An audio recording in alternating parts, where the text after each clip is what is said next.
Kia ora koutou, and welcome to episode 2 of South Pacific Muscle. Really good to have you here. Hey, tonight I'm really excited. We've got a fantastic guest, good friend of mine, and a very fierce competitor. We'll be introducing him soon, but first, Mike, I think we'll talk about the upcoming show this weekend. So, Waikato Champs. Yep. By all accounts, Mo's saying it's going to be a big show. I know the tickets have sold out, so it's always a good thing. Yeah, good to get awesome. competitors. Yeah, really. You know, good. Mike's going to say that regardless. No, I saw the posters today. All said sold out, so I'm really looking forward to that. There's a real focus apparently on the classic classes, so I thought we'd have a look at a couple of competitors there and see what we think. Yeah, it's compare them to Andrew that we looked at last episode. Absolutely. Rightio. So Jordan Earl. Now, I don't know if you know Jordan. Quite a prolific trainer up at Auckland.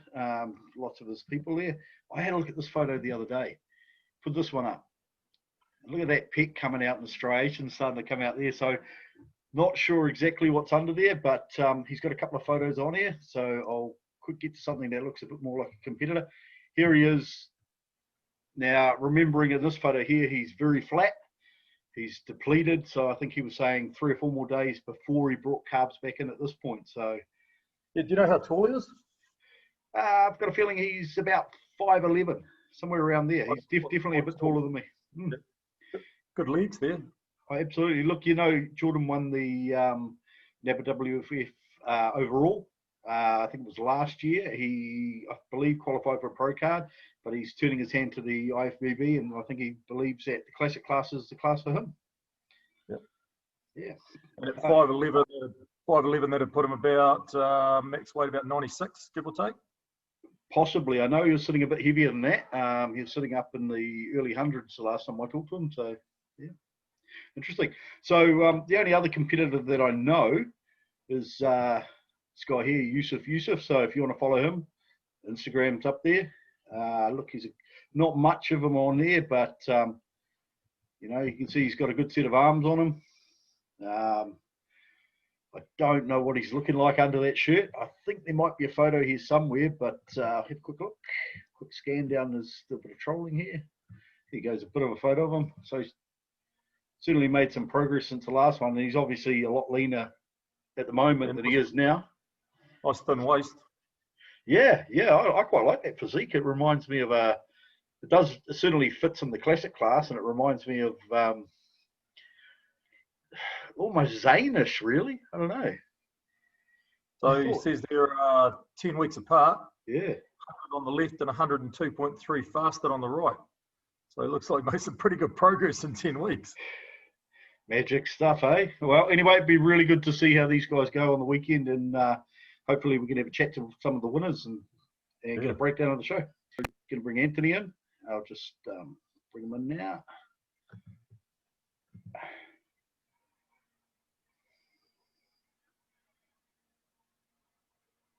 Here he comes. Dead face. All right. Dead face. All good, man? Yeah, we got you. We can't see you. We know you're low carbs. There we go. All right, Rightio. How's that dead face? I love it. Love it. Suck it in, bro. Suck it in. Yeah, she's definitely come in. Hey, welcome on board tonight, Anthony. And for those that don't know Anthony, he trains out of Auckland. I'll get him to talk a bit about where he's from, where he's born, where he grew up, and all that type of thing, and his training history. But I will say, I'll share a memory with you. I remember Anthony being probably about high 80s, early 90s, and he used to train with us. And you know, we were a fair bit bigger than him, and I sort of fell out of contact for a year or so, and then I met him up in Club Physical up in Auckland, and he stood next to me in the changing room, and I thought, man, has the master become the apprentice? You know, you certainly, you know, made some fantastic progress. So I'll hand over to you, Anthony, and yeah, give us a bit of background on yourself. Yeah, sweet, man. Appreciate you guys having me on. So yeah, Antony Morris. You always call me Anthony, brother. There's no H. So name Antony Morris. I'm 28 years old. North Shore boy, born and bred. Grew up in the little town in North Shore of Torbay originally. Nice. So I was born North Shore Hospital, grew up in Torbay Primary School, North Cross Intermediate, Long Bay College. I've always been a very active guy, active kid. I was always into skateboarding, BMX. I can remember I was into skateboarding when I was about 5 years old. And I got into BMX, and I was into BMX for about a good 10, 15 years. I've seen the BMX photos. Yeah. So what actually got me into bodybuilding was early 2012. I actually broke my ankle BMXing. And then after that, I was like, I was about 2012, so I would have been about 20 or so, 19 or 20. I think it was 19, nearly 20. And I was sort of like just years from like 17 to about 20, just partying, drinking, smoking, ciggies, doing all that crap. And then I was like, I want to sort of get in shape and want to start going to the gym. And then got a gym membership, and it's I've never really looked back, man. And some really big news for those of you that don't know. New Zealand's most eligible bodybuilder is about to tie the knot. So congratulations, Anthony. Thanks, brother. Appreciate that. So we've got 40 days. So fantastic. Marrying the girl of my dreams, man. So awesome. I'm a lucky guy. So yeah. At least you won't have a head the size of a football way in the wedding photos when you've come down for the show. Yeah, exactly. That's a good thing. So the plan is after nationals, we'll go slowly back in the rebound and just stay. Not going to stay, man. So I'm always relatively pretty lean. So. But I'm not going to be no moon face in these wedding photos, brother. Rightio. Mike, you got a couple of questions for Anthony? Yeah, man, just one thing that jumped out at me. Were you always a sprint athlete, explosive athlete through your BMX? I mean, that's an explosive short-term energy system type of sport. Yeah, man. Well, I was always, I wasn't really, I was more freestyle BMX though. Right. Definitely always been, pretty, it was always a lot of like, I would ride from like my house to the skate parks and all around like the North Shore. So I think it's always sort of prepped my muscle fibers for more endurance, which I've noticed now with bodybuilding that my body responds better to higher volume. Oh, yep. Well, I've noticed it's pretty common for good bodybuilders to have a sort of sprinting, explosive background. Those fast twitch muscle fibers tend to be a bit bulkier. So it's interesting to hear you go from a different background. Yeah, definitely, man. Yeah, so it's definitely showing now years later. So. Yeah. We'll do a couple of rapid fire, just get into the numbers. I know everybody will be really interested in sort of how your training goes, that sort of thing. So how tall are you? I think I'm just bang on 5'8", man, pretty much. What's your sort of maximum off-season weight? Well, that's the thing. I work with, I don't know if you know Full Vizicaro from the States, Visual Fix, so he's my coach. I started working with him all the last year. And then my off-season sort of got cut short, man, because I had a bad umbilical hernia, which I developed last year during my shows. I did the Wellington show last year, which I came second in the overall to Ryan. Mm-hmm. And after that, I was doing heavy Smith machine squats, and I had my belt really tight. And I always had like a little bit of a sort of like a hernia, but you could see it, but it wasn't like fully herniated yet. Yep. And I was obviously being very lean. This was just after the Wellington show, leading to nationals, and I was squatting on the Smith machine about 4.5 plates, and I did about like this heavy set of like 6 to 7 reps. And I came up, and I sort of didn't really feel it. Like I felt a little bit of like a pull, but I didn't really think much about it. And then I went home, and it was pretty much later that night. I looked down, and it was pretty much fully herniated. And then the next morning I woke up, and it was fully sticking out. So that's the thing. So my off season, we did my rebound after nationals last year. My off season, I got to 113 kilos, in the AM, still tight with abs. That's big. So I was about 113. Then I got surgery, and then everything sort of really got cut short there. So my off season got cut short. So we actually started, not to talk about a million things at once, but we sort of started this prep this year actually smaller. so we had to sort of grow into the show per se. Right. So I got the umbilical hernia surgery privately done. Thank God for health insurance, man, because it was 13.5 grand. Mm-hmm. I got that done in February. I came off everything, super subs, everything cleaned out, and then I was just getting back in heavy training, and then COVID hit. Yeah, right. Did you have access to training over that time? Did you sort of get some kid at home or someone who? Yeah. So, yeah, I did, Don't man. drop I got anybody some. in it, right? Sorry, what's that? Don't drop anybody in it if you've got a friendly gym owner. Nah. So, yeah, I just went into originally the first lockdown. I went to Torpedo 7 and spent. I got everything brand new. I just got like a flat Force USA bench, 40 kilo dumbbells, 18 kilo dumbbells, 12 kilo dumbbells, about 6 20 kilo Olympic plates and an easy bar. So I was just and a few bands, so I could train pretty much everything. The only thing that was hard was legs. But now, the second lockdown that hit just a few weeks back, I actually went out and got a proper leg extension, fitness line leg curl, and I got an old Paramount lat pull down cedar row, so I can train everything from home. Nice. Yep. Nice. Hey, Ant, one of the things you talked about was sort of having to grow into the show, and one thing I noticed with your last year's prep is that you grew into that show as well. I think you put on something like 7 kilos between shows. Yeah, I did, man. So like I said, obviously, remember I used to work with Steve Campbell for many years. Yep. And then me and him sort of like parted ways, and I started working with Phil for the Auckland show. So do you want me to just sort of briefly go over last year's season? Yeah, definitely. So I started prep in March. In total of last year, I was dieting and prepping for 9 months. The first show I did was a Transformation for You show, which Mateo Vahu. You guys probably all know aware of Mateo. He's an IFBB Classic Pro, and he was a 212 competitor too. And overall Miss New Zealand 2014, which I verified with you today, bro. But so I did his show, and our original plan, obviously, I wasn't going to do Classic Physique, but I did some posing with Mateo, and Mateo wanted me to do Classic. He said, just do both. If you win both, we'll just give you both, which ended up happening. It was a bit of a mediocre show. It was still a beautifully run show, and it was a good show. I ended up winning the overall bodybuilding and the overall Classic Physique. Then 2 weeks later, we went to Auckland's and just did the bodybuilding. And I ended up winning the overall bodybuilding there.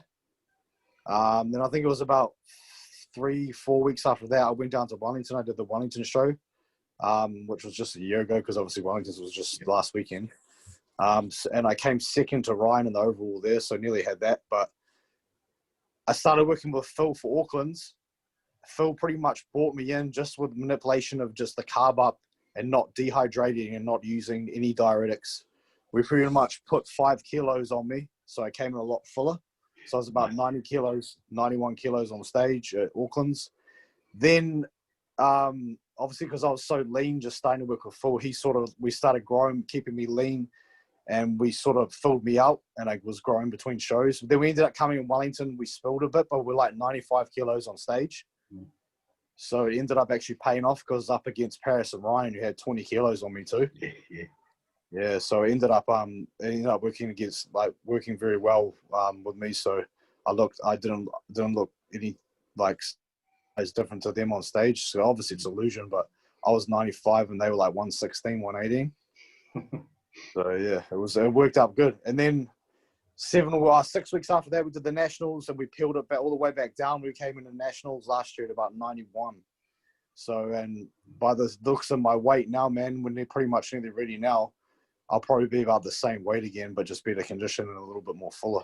Yeah, look at that photo I saw the other day. I think I might bring up your Instagram, just have a look at a couple of photos, because there was a photo I saw today, and I spoke to you about it, the hamstring, the striated hamstring photo. Great photo. Look, I'll bring up your Instagram, and we're going to have a bit it's of not the one in the blue trunks, is it? There was one further down in blue trunks where you got one pulled up your ass crack, and you've got cross-throated glutes. Nah, sorry. Yeah, I don't know. Look, an older one, but blue trunks, but it would have been from last year photo. Yeah, that was insane. Cheers, man. Yeah, the one that Nate's talking about is just from the last weekend. So, guys, here's Anthony's Insta. If you want to follow Anthony, you'll see some amazing progress over the years if you go back and have a look. And no doubt there'll be a lot more progress to come. But let's have a look at where Anthony's sitting at the moment. Yeah, man.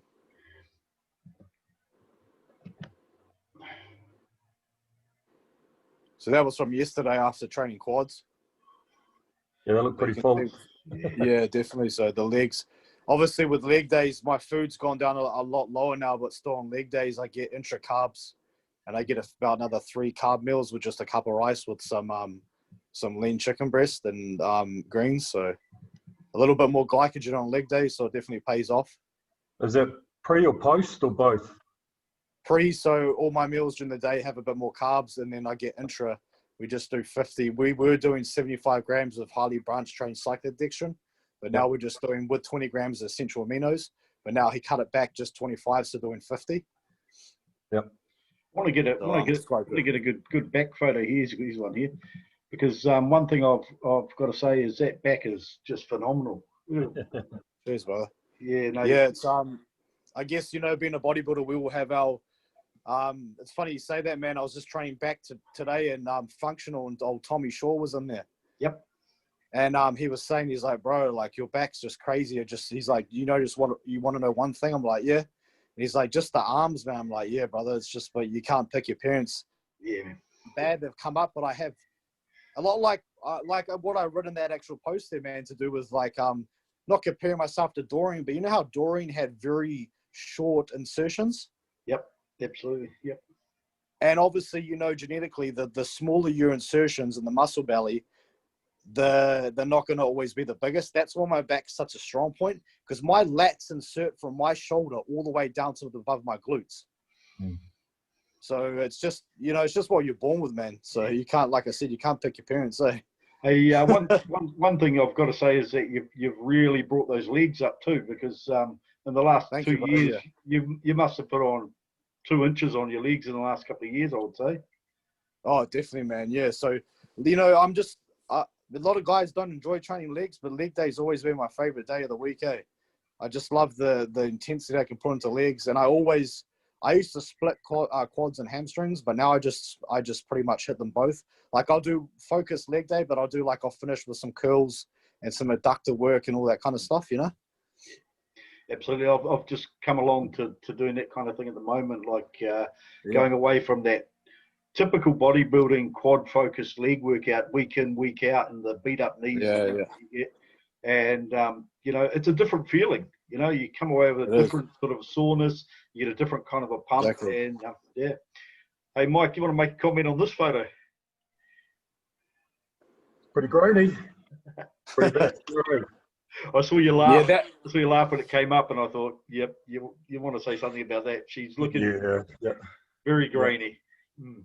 So I'm sorry, I just want to get a little background. Sorry, just to interrupt, but Mike, so what's your background in bodybuilding? You were a competitor in IFBB back in the day. Oh yeah, it's I'm showing my age. I was 1999 was my last NZIFBB show. I won the novice heavyweight.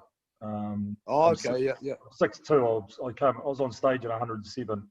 6'2", so I wasn't quite as lean as I should have been, but I was also up there. So when I won the novice, Justin Reese won the open, and I kind of looked over at that and went, oh yeah, there's another level of this game, eh? So I was away from it for a while. Just sort of come back to it the last year or so, back into competing. So are you doing NABA WFF now, or? Last year I did some NABA. I did some judging with them for the last sort of 6 or 7 years. My wife, well, actually, technically, I missed the universe by marriage. My wife won the 2007 figure tall, the universe for NABA. So awesome. We competed with, or she competed with them, and so we sort of got Tim and Marianne and so on. And so I started judging with them, and you know, trained for it. So just kind of got involved with NABA. It's a sort of a, as you know, smaller federation kind of family feel to it. So when I make my sort of comeback last year, it's sort of just for old time's sake, I went with NABA. Oh, wicked! No, that's awesome. Yeah, so looks like all three of us are sort of dieting for one thing or another at the moment. But I'm kind of looking at you, Ant, thinking, do I really want to go back there? Come on, mate. You got it, bro. You know I do. You know I do. Hey, look. Yeah, exactly. That's a great photo. It's a great photo. Do you want to have a bit of a chat about what you're doing differently to most people out there? Because I know, with Phil, your training is very different to the average bodybuilder. It's probably similar to mine at the moment. Sort of you're doing a push, pull, arms, legs, sort of split, that type of thing. Sort of. I've never done push pull. See, the thing with Phil does his visual effects visibility training, and we did that in the off season, but it was a bit like I liked it, but I kind of felt like it wasn't almost enough volume for me. So he just said, just keep doing what you're doing, and I'll just send me like clips of your like all out sets, and we can just tweak things and go from there. Yeah, cool. But to be honest, man, with my training, I've not really set days, but I'll go in the gym. Like if I'm going to train back, I'll visualize what maybe my first like 2 to 3 warm-ups will be. And then my working exercises, like say bent over rows or deads or whatever, and then after that, I'll just go by feel, man. Whatever I feel like. I'm all about, I sort of have my own theory with training. I call it tear it down, fill it up. Yep. So what I sort of mean by that is like I'll go in there, like I said, like today, for instance, I warm up with like 4 sets of supersets, like a unilateral pull down and a cable pullover. Then I'll go over to bent over rows and I'll do 1 plate for 8 reps, 2 plates for 8 reps, 3 plates for 8 reps, 3.5 plates for 6 reps, and that's pretty much it. Then I'll move on to like interesting sort of approach. Whereas I'm sort of doing the, come and do 1 plate, I'll do 5 reps, 2 plates, I'll do 3 reps, and then I'll maybe do 1 more feeler set, and then I'll pick my weight, and then I'll bang that out for 8 to 10, and it's an all out. So you're probably getting a lot more volume in there than what I'm actually doing. Oh yeah, I'm definitely a high volume guy, man. Like, I'm almost like get to the point, like almost like Mo's like approach, like the old like moderate weight 1,000 rep workouts. But Phil hates me doing that stuff, especially now. Like, he's like, no, don't do that. He's like, if you do that now, you'll slow your metabolism, and things won't move as fast, which is true. Yeah. So and in terms of your monitoring, so when Phil's making adjustments to your diet, to your training, to your rest days, etc., what sort of things are you reporting back to him on a weekly basis or daily basis now, probably? So daily basis now, I get up at 10 to 3 in the morning every morning. I go to bed mostly on weekdays about 9:30, so I get about a good 5 hours sleep. Obviously, with how peeled I am now, sleep gets very broken, and you're constantly getting up to go take a piss, because you're losing fluid overnight. You know how it is. Yeah, so I get up and I'll get up, go into the bathroom, get my camera set up, take a piss, do my progress, do my mandatories and my poses, and I'll send them photos of my weight. And then pretty much I'll go get changed, get my shoes on, go in the kitchen, take my fat burners, all that, jump on the treadmill at home, and I'll do an hour of cardio on the treadmill. Then I do 20 minutes of calves and abs. And then he'll send me if there's any tweaks or what we need to do, or just keep going, or like if we're doing do a refeed, it'll be like add 100 grams of carbs to every meal today, or add 50 grams of carbs every meal today, or just stay on track. You're nearly there, but just stuff like that. And that's probably the difference that I've noticed, is that when guys are coming in, that they're tweaking constantly, and their coaches are looking for real subtle changes. Are they looking a bit flatter? Are they seeming to hold a bit more water or a bit more fat?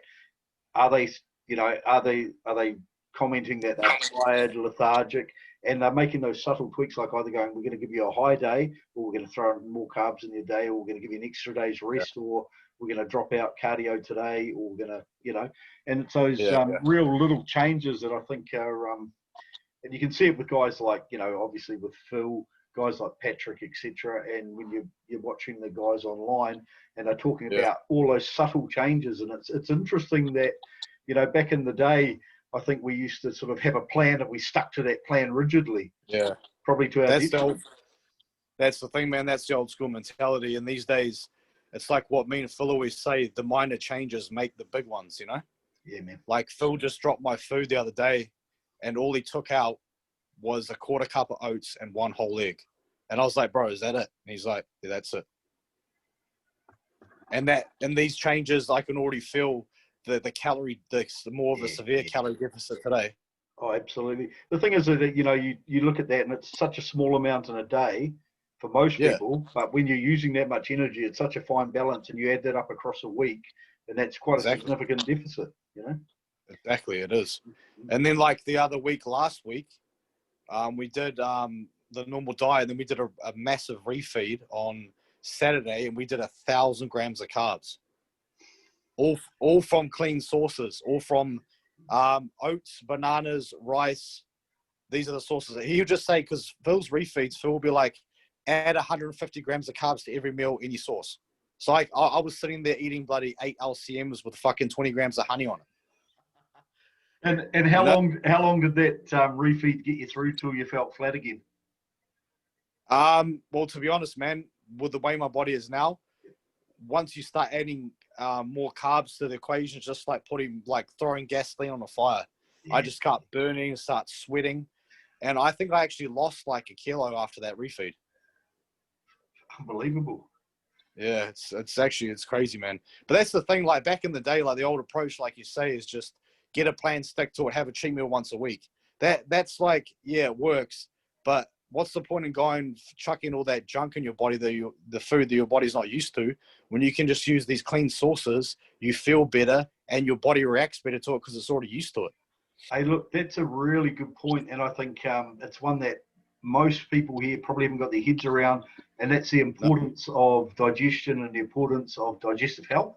And I have noticed that the top coaches have got a huge focus on that, because they say the limiting factor, particularly with the guys that are 280, 300-pound guys, is the sheer amount of food that they can actually eat and clean food. And they're saying that at times they'll push them up for 3 days, and that's all they can take. And then they'll back them off for a week and then push them up again, and just because they don't want to get that leaky gut and become inefficient. No. That's the thing. It's all about, you know, doing it when it's needed too. Like you look at Patrick Tour, he hate, you know how he's against cheat meals, but he'll have the similar approach. Like I don't know his actual protocols and approach, but it'll be like Phil, it'll be like refeed, it'll be like add 100 grams, 150 grams of carbs to every meal in your sauce. You know. Yeah, and look, that makes sense, because you know the thing is with the gut it adapts to the diet, and your enzymes and things change, and your gut, even your, you know, the physical proportions of your gut change. So you know, you get an athlete who's been on rice and egg whites and chicken for the last 6 weeks, and you throw a big dirty pizza in there or something, you know. Oh yeah, it'll feel like your gut's got a balloon in there. Yeah, and it often, you know, sits there for a while. Yeah. Mike, what are your sort of thoughts on those? Yeah, I agree. I've sort of just learned that myself. This prep, after 30 years of bodybuilding, I had a refeed the other day and just threw in a whole lot of rice. Like last year, I chucked in a Domino's pizza, and it felt great, and I filled up. This year, I took 400 grams of carbs, all from rice, drank a load of water, had sodium, and I put 2 kilos on in a day, filled up. You know, I was good for sort of 3, 4, 5 days before I depleted back down again. So you get it from those sources, certainly helps your body suck it up better. Definitely, yeah. Digestion is everything. Hey, people forget. Like even just like with your health supplements, supplementing with like all your vitamins, your vitamin D3, your curcumin, and glutamine. Glutamine's a big thing. Hey, people forget like glutamine.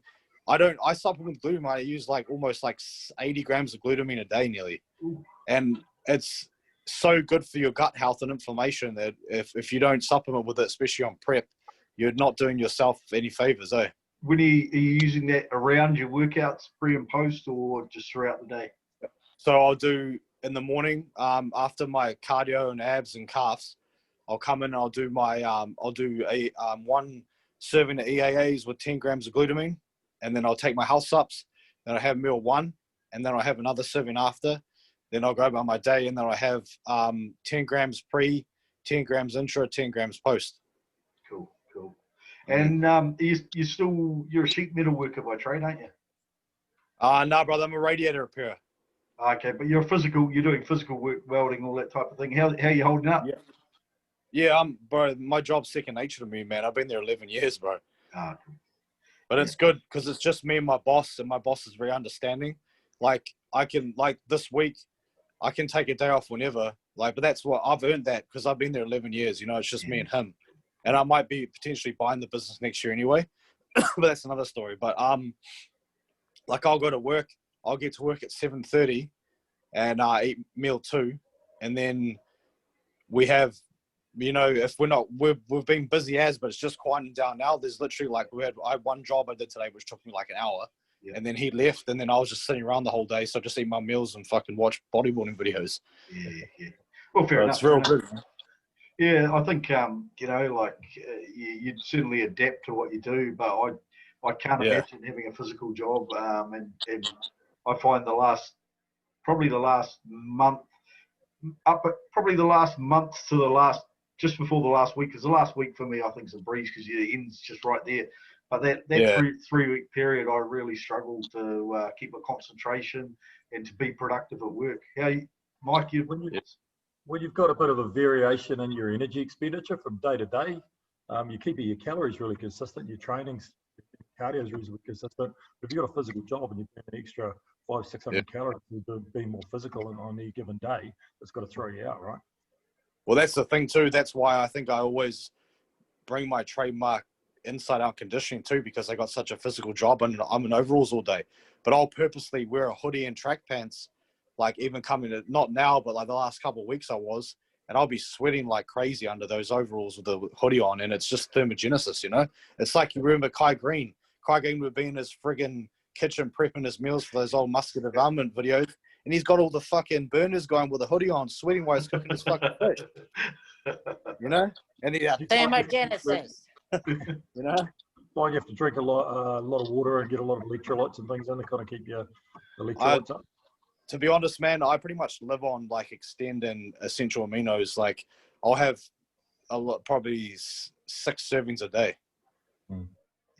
You gotta, I drink a lot of, especially when I'm getting out. I don't like to be one of those ones who chews a lot of sugar-free gum because it can, sometimes the sweetness can mess your gut up sometimes. So I drink a lot of Coke Zero. Like, I'll drink 8 liters of water a day and probably like 2 liters of Coke Zero. Mike, I think you and I have both got some stories about artificial sweetness back in the day. I started trying to turn everything into a dessert at one point. You know, everything had artificial sweet. You know, I was turning it into gelatin and mixing my protein powder real thick to make a chocolate paste, and started getting a headache from just too much artificial sweetener. It's horrible stuff, real horrible stuff, and you can end up tasting very chemically. And I think the new approach with well, it's probably less the Americans, but more the English and that I'm seeing it with, is that high volume, quality food, no sweeteners, less junk as a refeed, and it just becomes a lifestyle, and you become a lot used to it. And I think it becomes easier because you lose the cravings, you don't get them. Oh, definitely, definitely. I totally agree. When I was younger and I was dieting, I was craving, and I was trying to turn stuff into dessert and the artificial sweetener. Now, like, I don't even crave it. I went, decided I wasn't going to compete, went off my diet and ate exactly the same thing for the following week. So I might as well get back on my diet and start cutting the carbs again, because I just eat. I do wonder how much of that is a process of not just aging, but the fact that you've been in the game for so long, and you know that by chasing the artificial sweeteners and those short-term kind of things, it actually bites you in the ass long-term. Oh, it does. And I think you can also develop almost like a mental addiction to it too. Yeah. Like, not like a full addiction, but like you say, you crave that shit. Yeah. Like, there's nothing wrong. Like, hey, I like condiments, but I'm very big on sodium with, like, not like heavy condiments, but like my eggs in the morning, I'll put like onion salt and garlic salt, and that does me fine. Yeah. And then I put on my chicken and rice when I have chicken and rice meals, or just because most of my greens I like to use for my greens, either green beans, or I'll just do like a lot of cucumber and just lettuce, iceberg lettuce, because it's real low calorie. So I'll just do chicken breast with that, with a bit of chicken salt and maybe a little bit of Frank's Red Hot, no carbs, amazing. Another thing Phil gets to do, which is amazing on my rest days, I have 8 ounces of chicken breast with balsamic, 2 tablespoons of balsamic vinegar, the real balsamic, not that shit that's the eater that's got sugar and stuff in it, but the real balsamic vinaigrette with 1 tablespoon of extra virgin olive oil, and I do lettuce and cucumber with that with chicken salt. Man, it's amazing. It sounds good. But I could eat that like all day, bro. Yeah. Like if I do a refeed, I'll do that, and I'll do like a cup and a half or whatever grams of carbs I need, 2 cups of rice with that. It's amazing. Okay, hey guys, we're going to have to pull it in pretty soon. So, Mike, is there any last questions you want to hit ends with?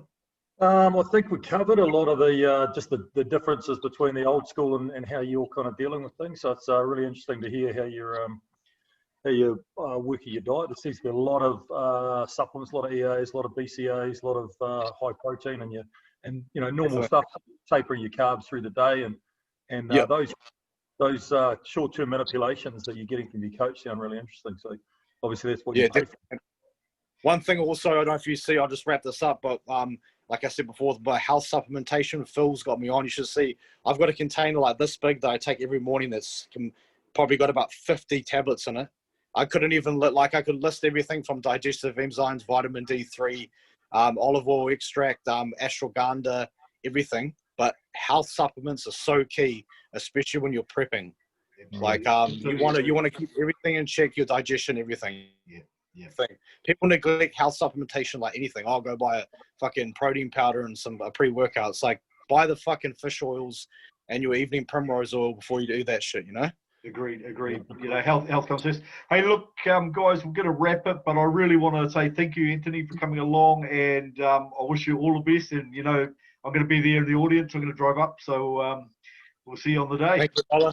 No, I got a good wait till you see my posing routine music, bro. You're gonna be like, this dude's just, oh my god.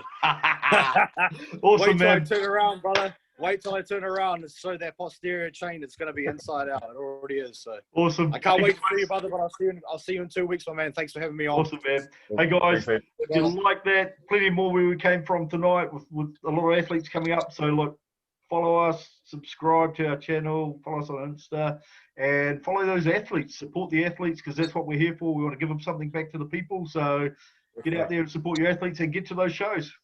Thanks very much. Yeah, thanks, guys. Positive vibes. Cheers, guys. Bye. Cheers.